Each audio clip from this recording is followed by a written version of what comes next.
On the day I was researching for this video, I decided to help my cousin outside with work, and I stopped all my research, I stopped my reading, and I stopped the scripting. I exited the room, went outside because I was feeling bored. I was a bit drained, so I decided to get into some labor work. Usually I work with my mind, but now I was working with my body. The only time I work with my body is when I'm in the gym. But now it was a unique experience for me. So I leave, and I'm the type of person that is just go when there's a task to do at hand. If there's a task delegated onto me, I'm just go. But today was a different day. Not for me, but for him. You see, when I went there, it was like his attention was drifting from one thing to another thing. He'd work, but also pull out his phone and do this.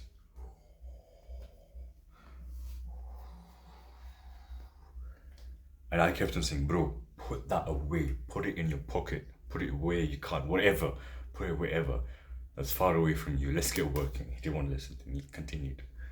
And that was when I saw what true ADHD looks like.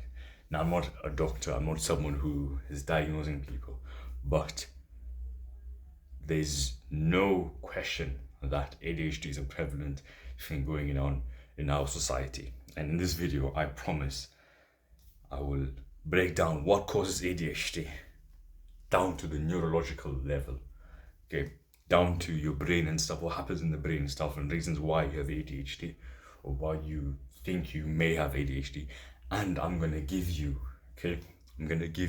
four ways to treat ADHD without the use of stimulants, prescribed stimulants, okay? So basically how to end your ADHD symptoms.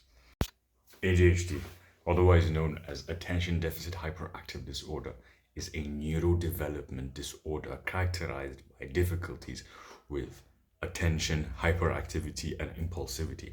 People with ADHD tend to struggle with focusing on a task, on a given task, okay? That's the basis of what you need to know, okay? Now, there are certain ways we can aid this ADHD problem, okay? And it ties heavily with focus. So I'm gonna explain to you what really causes ADHD, okay? What really causes ADHD. So let's dive deep, bro. I will bring in go two, okay? Before we get there, for us to understand what really causes ADHD, we need to understand dopamine's role in ADHD. Dopamine is the fuel for focus. By the way, I put in some pan meditation music, so tell me if you like it in the comments, okay? I'm gonna do the voting now. Yeah. So dopamine is important in ADHD. Dopamine is the fuel for focus. Dopamine is what propels us to pursue things outside of the body, okay? And it plays a key role in ADHD, okay? In a typical person, dopamine enhances communication between two networks, okay? And I won't go too deep into it. I won't talk about the dorsolateral cortex. I'm not going to talk about that. I'm just going to mention the function of these two networks and how they should communicate and how dopamine provides the communication, okay? In a simple bro science way. There are two networks. There's a default mode network and there's the task network. The default mode network is active when we are idle, okay? When we are at rest, okay? When we're not doing anything or pursuing anything, that's the default mode network is active. Then there's the task network. The task network is activated right now as I'm speaking to you. I'm pursuing a goal. It's more goal orientated, okay? I have this given goal right now, which is to record X amount of videos. That is the task mode network, okay? Whatever you want to call it, just call it task network, okay? Now, dopamine facilitates communication between these two networks in an anti-correlated way, which means when you are at rest, you will not be thinking about working. When you are working, you will not be thinking about resting, okay? that communication, that seesaw thing, when one goes up, another one goes down, stuff like that, that communication is facilitated by dopamine, okay? In a typical person, in an anti-correlated fashion. Now, with a person with ADHD, these two networks act in a more coordinated way, which means when they are at rest, they are also, the brain area is also active.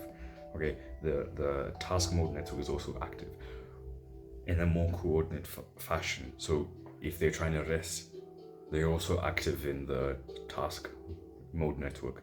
When the task mode network is on, like what I'm doing right now, they also want to rest. Okay, basically that. Okay, dopamine, there's insufficient amount of dopamine for them to act in a more seesaw fashion.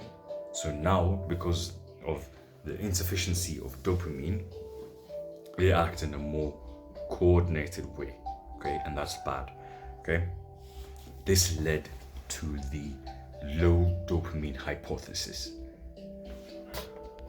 If dopamine levels are low in the brain, this will lead to firing of neurons in the brain that are not related to the task one tries to attend to, okay? So that's one part of the equation. The other part of the equation is the fact that the default mode network and the task network are acting in a more coordinated way due to there being low dopamine, okay? So the problem with the person with ADHD is essentially one of the problems, okay, the major underlying issue is insufficient amount of dopamine, okay? So in theory, if we were to increase dopamine, then we would improve symptoms of ADHD. And don't forget, dopamine is the fuel for focus. Imagine focus as a vehicle. It needs to move. The fuel for that vehicle is dopamine, okay?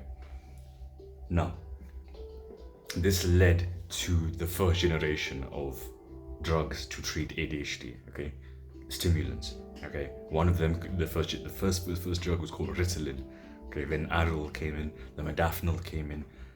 You don't need to worry about that. But what do all of these drugs have in common? They're stimulants, but what do stimulants do? For majority of stimulants, they drastically increase dopamine levels in areas of the brain that are involved in focus, okay? They increase dopamine artificially, which makes these two networks act in a more anti-correlated way, okay, in a seesaw fashion. When one goes up, one is suppressed, one needs to be turned off, on and off, like this, okay? Not in a coordinated way, but more in a, this is the ideal, okay? And this communication is facilitated by dopamine, sufficient amount of dopamine, okay? Now, this begs a question, okay? Now let's go deeper here. Why do most people with ADHD seek out stimulants? Now, I have a friend. His name, okay, I won't mention his name. I won't mention his name, but he says when he was younger, he was diagnosed with ADHD, and that's long ago. Now he's deep into stimulants. He says he doesn't do caffeine, but he looks like he does. He takes like a lot of nicotine, more than, you know, all nicotine is bad, but that's besides the point. He has ADHD. People with ADHD are more drawn to stimulants, okay? Why? It is a form of self-medication. Naturally, they're drawn to stimulants. Take sugar in kids. Why are kids who have ADHD, most of them, why do they enjoy sugar? Well, because sugar drastically increases dopamine, and it artificially increases the dopamine, okay? Okay? And that's a form of self-medication. Even in adults with ADHD, they may have this desire to seek out stimulants because they want to increase their stimulants. They may abuse stuff like caffeine. They like drinking 5 cups of coffee or 5 cups of tea. They may abuse nicotine, Nicorette gums, all of those stimulants. And the major role of those stimulants is to increase dopamine. Okay. Now,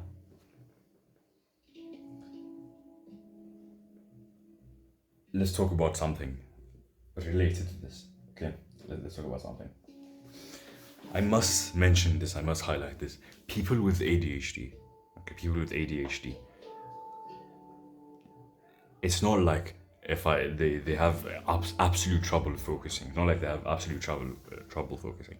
They focus quite especially on things that they enjoy, okay? Things that they enjoy, but they have troubles focusing on stuff that they don't enjoy. Now, although they may use stimulants, although stimulants do reliably increase dopamine, I don't believe people with ADHD should be prescribed stimulants to rid the ADHD symptoms, because now this is what I feel. This is what I feel as well. This is what I think. They artificially increase their focus, okay, with these stimulants. But when these stimulants are not there, they struggle to focus without these stimulants. So they get hooked onto them and they get dependent on them. Okay, let's be honest, bro. Caffeine, nicotine, cocaine. Did you know that Adderall and Ritalin are basically amphetamines? Okay, basically amphetamines. Look up the chemical structure. You think I'm joking? Check it out, bro. So I think it, and also these people with ADHD, when they're on these stimulants, they report to other normal people like, oh yeah, bro, this thing helps my focus, bro. This stuff helps. Then these normal people who don't have ADHD start to get, they get enticed by this, and then they hop onto those Adderall, the Ritalin, and the stuff, the Modafinil. Students hop onto that because they are like, oh yeah, this works and I'm gonna try it. I don't like that, okay? I'm more of there are certain habits that you can do without the use of medication, and if these habits don't work, then you can consider medication. Okay, if these habits do work and they work perfectly, you don't need to use medication. That's what I feel. Okay, now speaking on that theme, we said that people with ADHD don't have troubles focusing on things that they love, but they have troubles focusing on things that they do not like. Okay, alongside of this, like an underlying connection here is that people with ADHD struggle with over-focusing, over-fixating. Let me give you a scenario, okay? If I told a person with ADHD, I said to them, okay, you have to spot a yellow car and a red car. Okay, a yellow car and a red car. The moment they spot the yellow car, okay, the moment they spot the yellow car, they forget everything else next around that yellow car. The red car may be next to the yellow car, but they don't even pay attention to the red car, and they over focus on that yellow car. Okay, they over focus on that yellow car and they forget about the red car. Okay, that is over focusing.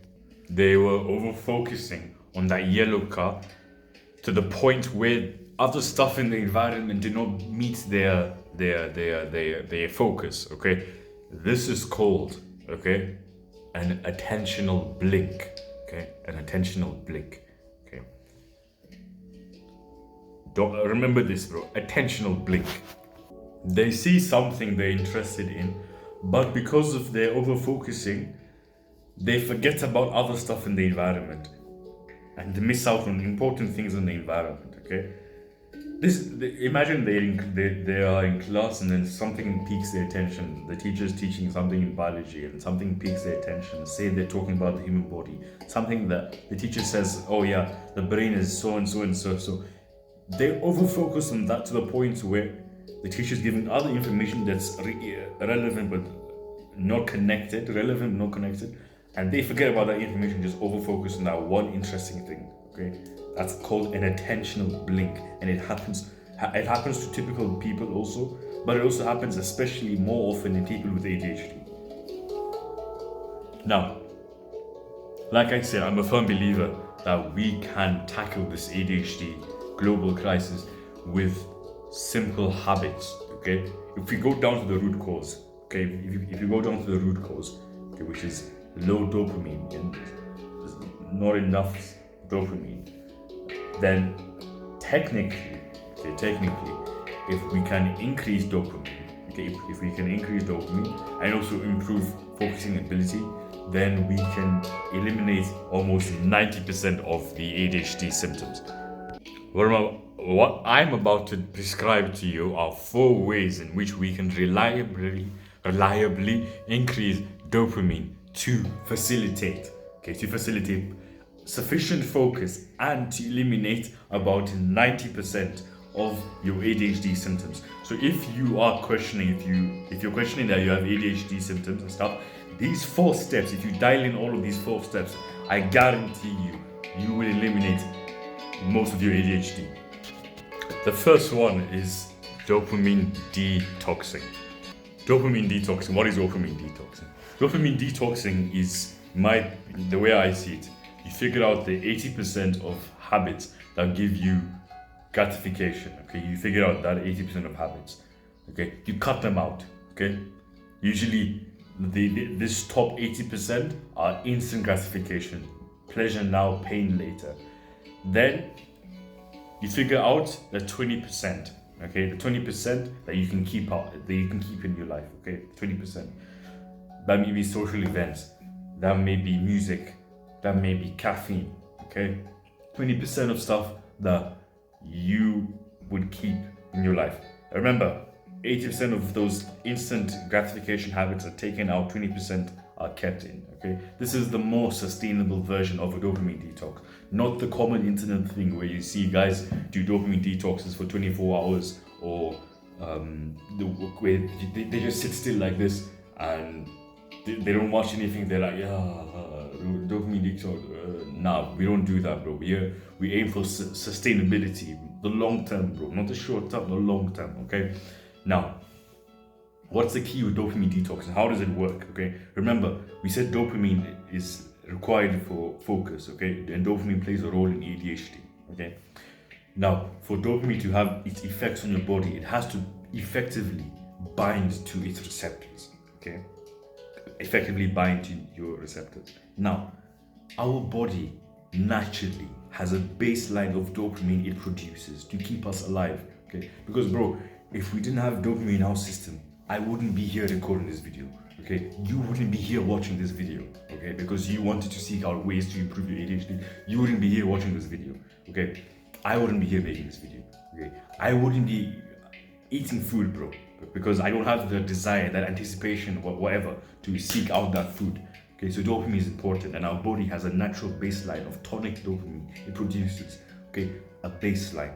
So it always produces dopamine. Now, it is fluctuations, peaks and troughs, okay, that affect this baseline and that give us either pain or pleasure, okay. That's a topic for a separate video, but let's talk about the parking of the dopamine into receptors. Now, this baseline dopamine our body produces parks into its receptors. The parking spots of the neurotransmitter, okay, it parks into its receptors to have its effect. Then we desire things, we are motivated and stuff, okay.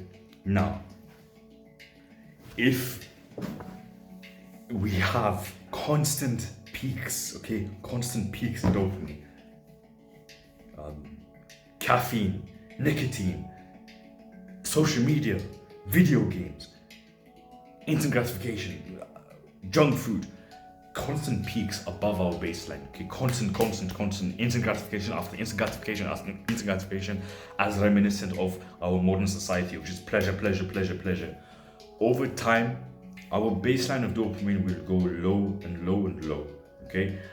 And also, why does our baseline go low and low? Because our receptors are being desensitized, okay? If there's constant binding of dopamine to its receptor, constant, just often over large studies, over time, our body's receptors become desensitized, Okay, so now our body may produce dopamine, but it's not parking to its receptors. So our baseline dopamine goes lower and lower and lower, and we feel sad, and we feel quite depressed as it goes lower and lower and lower and lower. Okay, so remember, let's come back to ADHD. We said ADHD. The problem here is low dopamine. What if our body is producing that dopamine, but it isn't parking to its receptors? Okay, due to us constantly flooding our system with dopamine here, dopamine there, instant gratification, instant gratification. What if we're just desensitizing our receptors, and the dopamine our body produces on its own is not parking to its receptors efficiently? And is it a surprise that when we try to sit down and we try to work, we're not able to focus, we procrastinate? Is it a surprise? And then now we say we have ADHD when we won't actually have ADHD, we're just having symptoms of ADHD.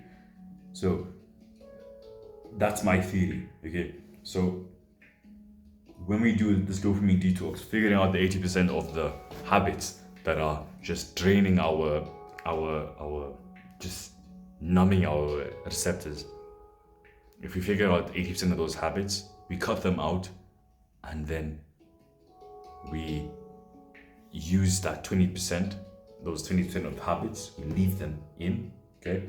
And over time, we're basically sensitizing our receptors, okay? And over time, it will be easier for us to do the hard tasks, okay? The hard tasks, because our receptors aren't fried, okay? Our receptors are not fried, okay? We are unfrying them, okay? That's the first step, dopamine detoxing, non-negotiable. I think it's very important, okay? Dopamine detoxing. Let's talk about diet, which is number 2.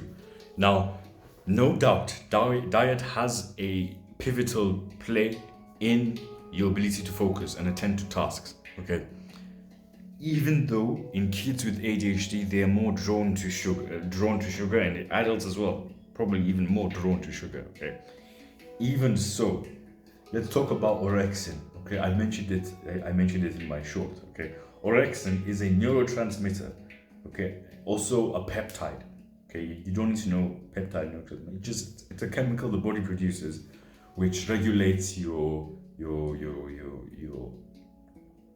It has some regulatory processes, like with sleep, with eating and stuff. But in this context with focus, it is one of those neurochemicals in our vehicle of focus that drives our focus. Imagine the vehicle we spoke about, the vehicle of focus.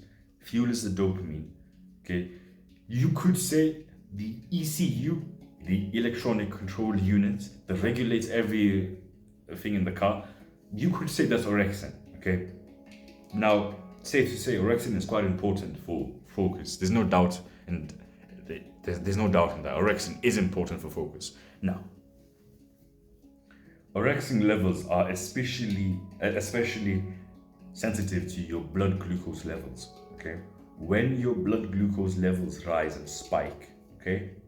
Sudden spike, orexin activity is inhibited, okay? Orexin activity in the brain is inhibited. That's why, let me ask a question. Why do you feel so groggy? Not groggy, but why do you feel so tired, so lethargic after having a large meal of carbs? Why? Because those carbs, okay, say you have a bowl of pasta, you eat the thing, you feel quite good when you eat it, and then after you yawn, you may even want to just lie down and you don't want to work. Okay, why? Because your blood sugar has spiked, and due to that, the orexin activity has been inhibited. Okay, so you can't focus. Okay, let me tell you, let's go a bit in a side tangent. You get me? When there's a condition called narcolepsy, okay, narcolepsy is excessive daytime sleepiness. Okay, now with narcolepsy, people in narcoleptic patients are prescribed modafinil. Modafinil increases orexin levels. Narcolepsy is a result of significantly diminished orexin activity. Significantly, okay? No orexin activity, basically non-orexin activity. So you find kids during the daytime yawning and just and doctors prescribe modafinil because modafinil, although it's also a stimulant, it greatly increases orexin activity. Okay, so if we can influence orexin activity with diet, that would be good. Let's talk now. Foods that do not spike your blood glucose levels, foods that make those blood glucose levels stay stable, maybe a few peaks, just stable. Foods that do that, okay, greatly improve your orexin activity, okay? And you need that to feel focused. You need that to pursue your goals, okay? What are the foods? Everything that is single ingredient generally is good, okay? Generally, everything that is single ingredient is good. If it's made by God, it's good. If it's made by us humans, it's bad, okay? The general rule of thumb, two general rules of thumb. Meat especially is good. Meat is especially good. So, single ingredient foods. What's the ingredient in potatoes? Potato. What is the ingredient in bread? Soy, like the normal commercial bread. Soy, flour, potassium chloride, oxybenzones. I'm joking, but that's what it says on the some chemicals like that. That's what it says on the bread my mom buys. Okay, so I don't eat that. Okay, what are the ingredients in cheese? Raw cheese, milk, cheese, bro. What are the ingredients in raw milk? Raw milk. I don't want you to say lactose. No. Single ingredient is what we need. Okay, generally that's good. Potatoes good, sweet potatoes good. Now, let's talk about protein. Okay, protein here. When we talk about that carb inhibitory effect on the orexin activity, when you have meat along a protein, along with, especially meat, when you have meat along with your carbs, that meat, okay, blunts those carb inhibitory effects. Okay, that's a net good. That's a net positive, because not only can you eat your carbs, but you can also eat meat, and specifically L-tyrosine, which is a precursor of dopamine. L-tyrosine is the rate limiting factor of the synthesis, the making of dopamine. Specifically L-tyrosine, bro. That greatly improves your dopamine activity, and it's found in meats, chicken, eggs, and stuff. So, diet, to sum up the diet section, don't eat things that spike up your glucose levels, your blood glucose levels, and eat more meat. Even if you're vegetarian, scrap that vegetarian idea, hop onto a diet of meat. I'll give you an update on me. I was 2 months ago, when this YouTube channel started, I had a transition from grains with meat to just meat only, and I lost a lot of muscle. I lost a lot of weight. I'm not sure if it's water weight. I'm not sure if it's muscle, but I gained strength. This is during intra carnivore diet. Is that even a word? Intra whatever. During the carnivore diet, I lost a lot of weight. I gained a lot of strength. I wasn't putting on size. I was not putting on size whatsoever. I don't know, maybe it was my illusions, but I saw my muscle getting bigger. And then it goes to a point where during the day I would feel very dizzy, especially when I do labor, hard physical labor, working outside with my dad and stuff, or in the gym and stuff. I feel very dizzy, and I started to introduce honey felt good. Started to introduce banana felt good. I started to introduce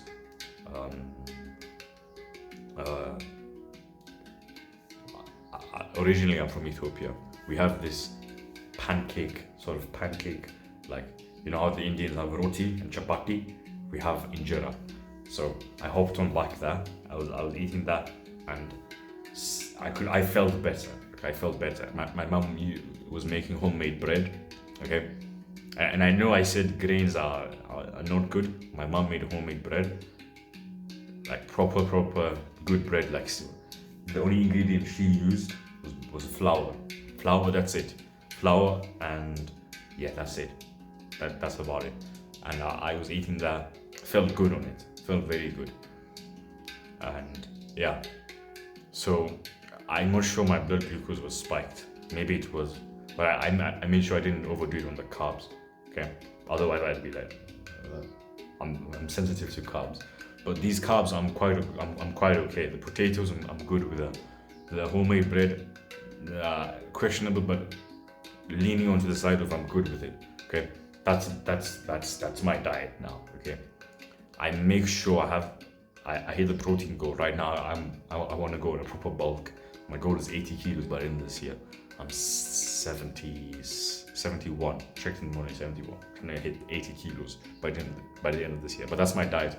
That's the diet I eat to facilitate proper focus and mental clarity. Okay.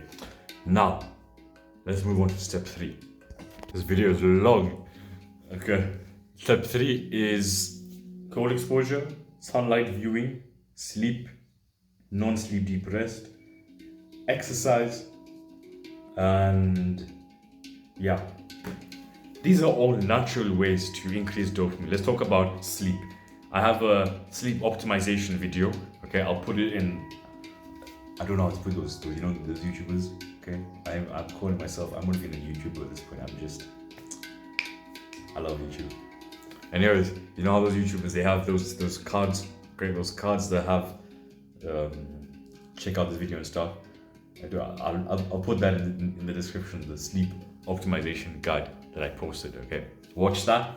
That's one way like 10 ways to boost your sleep. Okay, 10 ways to boost your sleep. Okay, watch that. Your sleep will be sorted out. Okay, sleep naturally restores dopamine levels in the area of the brain called the basal ganglia. Okay, in other areas of the brain. Okay, and that greatly improves focus. Okay, if dopamine levels are being restored, that greatly improves focus and also ADHD symptoms. So nail down your sleep. Okay, and another is sunlight viewing. Sunlight greatly improves your dopamine levels. It makes you feel happy, bro. Subjectively, bro, it makes you feel happy. The general rule of thumb is, as soon as you wake up, go view sunlight. If you wake up before the sun rises, view some like bright artificial light like this. View some bright artificial light like this. Okay. And yeah. And when the sun rises, go and view the sun. But now let's talk about NSDR.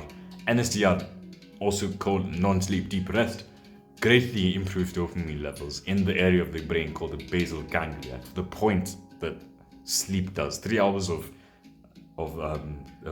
20 minutes of NSDR restores you and rests you, equivalent to 3 hours of sleep. Okay, NSDR, just search up non-sleep deep rest. You can follow Andrew Huberman's style. There's another woman I like, her name's Ali Boothroyd. You can also do hers. Okay, that greatly improves your dopamine reserves. Okay, the exercise also makes you feel happy, bro. These are just the basics, bro. Being a human, these are the basics. Okay, nail down all of this in step 3, which is just the natural. We call it the natural section. Nail down this natural section, and trust me, bro, your ADHD symptoms will just be gone. The last one is meditation. Okay. Meditation has a bad rep on the internet, but I think it's good. Okay, I think it's very good. There was a study that was done where they had participants close their eyes and do some sort of interoceptive meditation, looking within your body. They were focusing on their breath. Okay, for 17 minutes. They had the greatest improvement in focus. They were tested and they passed all the tests and stuff. And if you want just like a once, like you do this thing now, you do this protocol now, you have a benefit even when by the time you're an old man or old lady. A 17 minute meditation session, interoceptive meditation session, when you close your eyes and you focus on your breath and let me boil down meditation very simple for you. The goal of meditation, this type of meditation, focusing training meditation, is refocusing. Okay, refocusing is the essential part. Okay, establish the anchor. The anchor is where you place your attention on. Usually, it's the breath. So focus on breath. Have an irrelevant thought. Realize you had an irrelevant thought. Focus back on breath. Breath, irrelevant thought. Realize, focus back. This camera is overheating, bro. Okay, anyways, so we talked about the refocusing. Now that refocusing trains the circuits associated with focus, and it makes them ready. It basically trains your brain to enter this focused state. Okay, that refocusing. Okay, the constant repetition is like bicep curls for your brain. You know the armpit of sweat. That is like bicep curls for your brain, and that improves your focusing ability. When you are able to refocus and refocus, you build your focusing ability. When you're able to focus intently on the task, the pleasure of that task will give you dopamine. That dopamine will make you seek more of that task, and positive feedback loop. Okay, positive feedback loop. That is it about ADHD. I will provide maybe part 2 or part 3 or part 5 or part 6 if I discover more and more. But these are before exactly, I just discovered something. Another way to another sort of meditation practice is open monitoring. So with people with ADHD, they have troubles like over focusing on one thing. Okay, like the straw vision. Okay, there's a specific name for this type of focus. It's so that specific focus is called overt focus. The general focus, like peripheral focus, like opening your visual field and just, that's called covert focus. Now, open monitoring is a form of covert focus, and if people with ADHD, okay, if they have this overfocusing problem, then it's wise for them to set time aside, like 5 to 10 minutes. You should set aside a time, 5 to 10 minutes, to just observe your environment, in a broad peripheral vision, okay, as covert focus. Okay, that was it about ADHD. I hope you enjoyed that. Okay, if you like the way I speak, okay, if you like my videos, if this video helped you, okay, and if you want more people like you, hit the subscribe button, okay, to do me a favor and to do you a favor, because you meet more people like you. Over and out. This is Ahmad from the future, and I discovered something more about ADHD, and it's linked to trauma. Okay, so ADHD people have periods of being hyper centered and focused. Okay, then they also have periods when they are being constantly distracted and they don't want to focus. Okay, so hyper focus and then distracted. So hyper, then not. So two extremes: focused, not focused. I'm going to tell you exactly where I learned this from. I'm going to tell you. And I learned this from a guy called Hamza Ahmed. Okay. And this is his theory. And I think it might be applicable. Okay. So remember we talked about the two extremes of being hyper focused, and then also not being focused. Nothing in the middle, just 100 and then 0. 100 focus and 0 focus. Okay? Now, envision this. Remember when your mom and dad, your mom and dad hit you or something. They beat you or shouted at you, whatever they did at you, or they did to you when you were a young child. Okay? Now, when they did that to you, obviously they felt bad and guilty about it. So later on, they would buy you ice cream or do something in you, like something that you'd like. Probably buy for you something or take you out somewhere. Okay? So just 10 minutes before, they were shouting at you, they were abusing you basically. Okay? Now, They were shouting at you. They were traumatizing you, basically. So, and then afterwards, they gave you love. Okay, they gave you love. They gave you love. Okay, afterwards, they gave you love. So there are two extremes here. There's the traumatic mode. Then there's, oh, they love me. So on and off, all or nothing. They gave you love. They gave you love. Wait. They traumatized you. So 0. Then they gave you love afterwards. That's 100. So two extremes, and it just happened. They happened close to each other. So traumatic 0, love 100. ADHD, hyper focused, but also very distracted. So this is Hamza's theory. Okay. So along with the low dopamine hypothesis that we unraveled in this video, we can also think about 0, no love, trauma, then 100, absolute love. So is it surprising now when we try to focus, we are hyper focused, very, very hyper focused, but also there are times when we just switch and just, wow, we can't focus. A lot of who we become as adults and as we grow up is, majority of it is shaped up from the experiences we had when we were younger, the way our parents loved us and the way they were treating us. What's the solution to this? Minimizing this 100% trauma mode. Oh, bro, why is the white stuff on my face, bro? What's going on, man?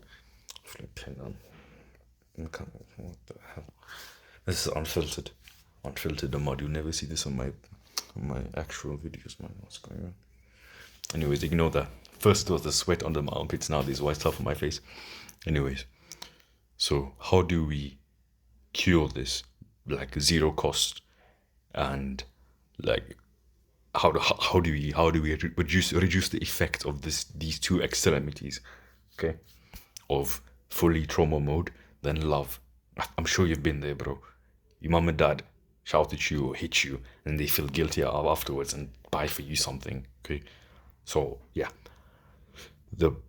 one of the ways that this guy Hamza talks about is self-parenting, which is like when our dad or mom do that to us, we're like, okay, it's okay, Ahmad, it's okay, don't worry about it.